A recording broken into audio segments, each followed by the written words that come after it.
Hi Libra, welcome. This is your reading. Be open-minded po, hindi po halos lahat makaka-resonate, kaya piliin mo na lamang.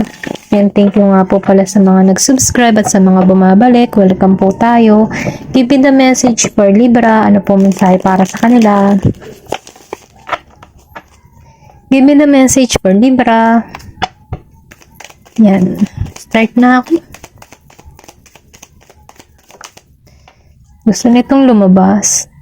Meron ditong death. Meron ditong death. Give me the message for Libra. Meron ditong nakakaalala sa'yo. Then Ace of Earth. Give me more information. Ano mensahe para kay Libra? Meron ditong water. Two of water. Give me more information.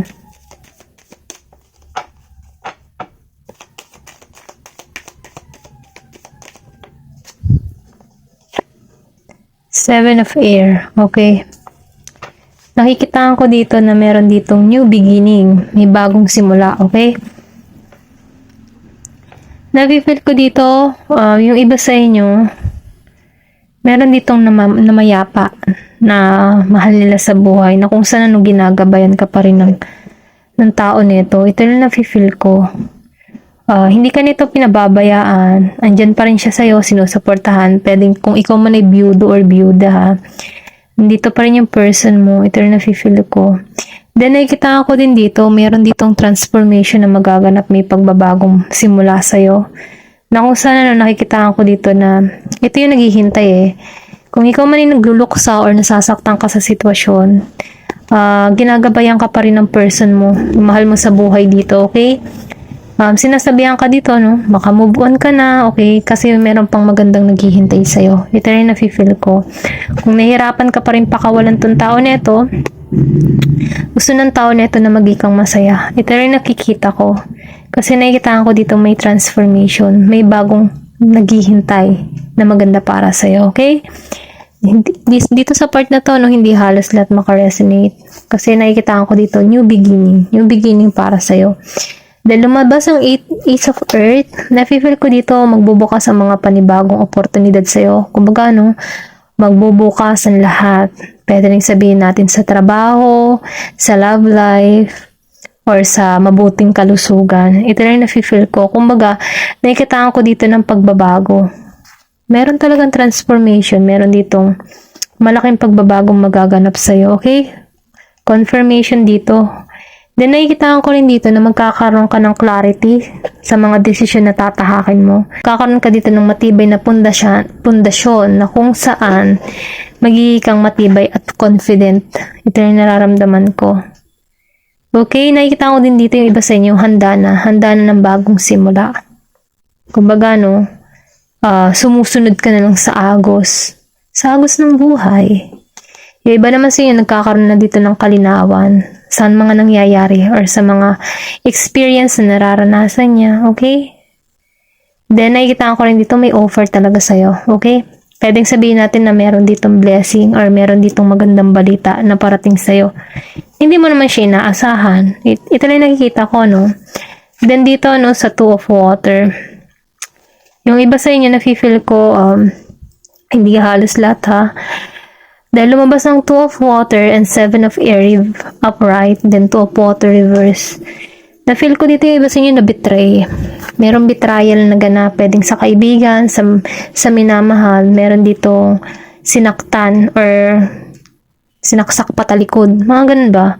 Kumbaga, ano, nakikita ko dito na meron kang pinoprotektahan. Maybe itong tao na ito, pwedeng person mo to or past person mo. Na kung saan, ano, inalisan mo to ng mabigat ang kalooban. Pwede rin may anak na kayo nito. Ito na nafe-feel ko. Pero ganun pa man, ano, kahit inalisan ka nito or kahit binetray ka ng tao nito, meron ka pa rin ditong nilihim or emotion na nararamdaman sa tao nito. Pero ganun pa man, ano, yung emotion mong yun, napupuno siya ng pighati or galit sa tao nito. Pero ganun pa man, mensahe dito, pakawalan mo na yung galit sa puso mo, okay? Kasi nakikita ko dito may liwanag eh. Nafe-feel ko dito kahit nasaktan ka dito, meron ditong magandang mensahe na kung saan inalis ka dito dahil merong ipagkakalob sa'yo na magandang oportunidad kasi lumabas tong si Ace of Earth. Hindi mo kasi masasabi na baka mamaya yung balat kayong nangyayari sa iyong buhay na masasakit, meron niyang magandang resulta. Hindi mo pa lang siya nauunawaan sa sitwasyon kasi nasasaktan ka pa. Pero ganun pa man nakikita ko ditong new beginning, bagong simula sa'yo. Kung ikaw man yung nasaktan in the past, nafe-feel ko dito, merong bagong simulang naghihintay sa'yo. Meron ditong pagkakasala sa'yo. Okay? Ito lang yung nakikita ko. Tingnan pa natin kung ano pa yung mensahe para sa'yo. Give me the message. Ano pa yung mensahe kay Libra?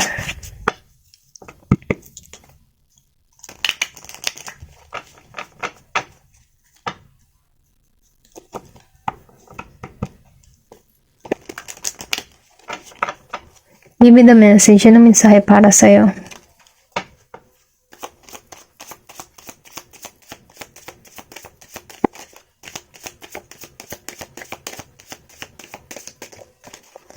Zan. Lumabas ang Zan. So, ibig sabihin, mahanap mo yung balanse.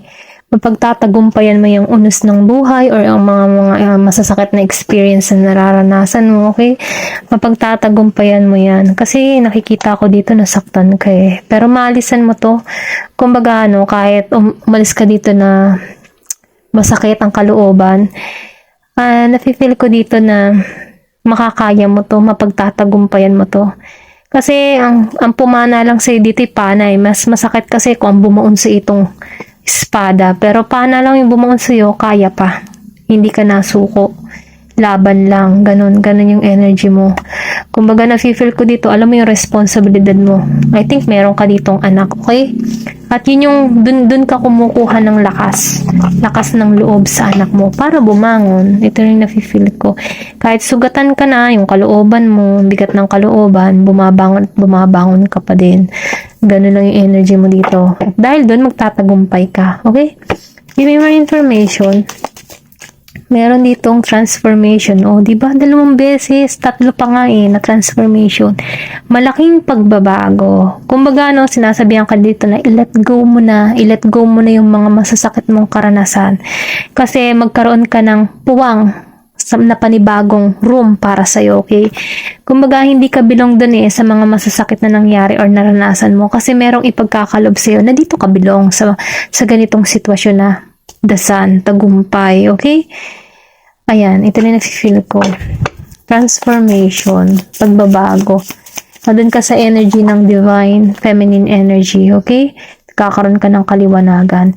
Lunar eclipse, open the door to higher dimension. Magbubukas sa iyo ang bagong pintuan o magbubukas sa iyo mga bagong oportunidad. Yung sinabi ko kanina kasi lumabas si Ace of Earth. So, ibig sabihin may offer inaalok na sa iyo yung diamante. So, ibig sabihin meron ditong magbubukas sa iyo. Kasi nasaktan ka nga Hindi naman nahahayaan ni God na lagi kang masasaktan.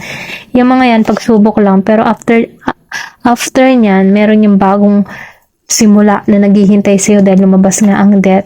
Sabi nga nila, ang takot mapapalitan niya ng galak. Ang galit mapapalitan niya ng pagpapatawad. Okay? Then, ang puot ay mapapalitan ng pagmamahal. Ayun na yung nafe-feel ko. Kasi yun yung pumasok sa isip ko ngayon. Maybe meron itong pahiwatig. Okay? Give me more information. Kaya mainam, once na pinapalitan mo lahat yan ng positibo, lahat ng pintuan ng oportunidad ng biyaya, blessing at positibo ay parating sa'yo. Kasi i-attract ka niyan okay? Yan yung offer mo. Yan yung offer para sa'yo. Tingnan pa natin. Give me more information. Lumabas ang blue moon. You are ready. Okay? Sinasabihan ka dito. Mag-ready ka. Then, dahil makukuha mo or makakamit mo ang maganda para sa'yo. Okay? Kumbaga, makakalikha ka dito or malilikha mong muli yung sarili mo na meron kang panibagong idea, may panibagong perspective, may bago kang pananaw na kung saan ito yung tutulong sa'yo para mas lalo kang lumago. Kumbaga, ikaw masterpiece ng iyong sarili. Ito rin nafe-feel ko, ready. You are ready. Okay? Ready ka na sa hamon ng buhay. Tingnan pa natin. Last. Give me more information. familiar. Listen and learn. Maniwala ka, no? Makinig ka at matuto. Kumbaga yung mga nangyayari or naganap sa buhay mo, masakit man or sobrang pangyayari, ano? Kasi kanya-kanya naman kayo ng ganap sa buhay. Kung ano man yung mga tinahak mong sakit na naranasan mo in life, yan ay meron yung magandang katuturan. Kumbaga, makinig ka, then nakinig ka, then natuto ka. Okay? Ayan, ito lang yung nafe-feel ko. Ayun lamang po, no? Hanggang dito na lamang po. Thank you for watching and love and peace. Thank you for watching Glow and Peace.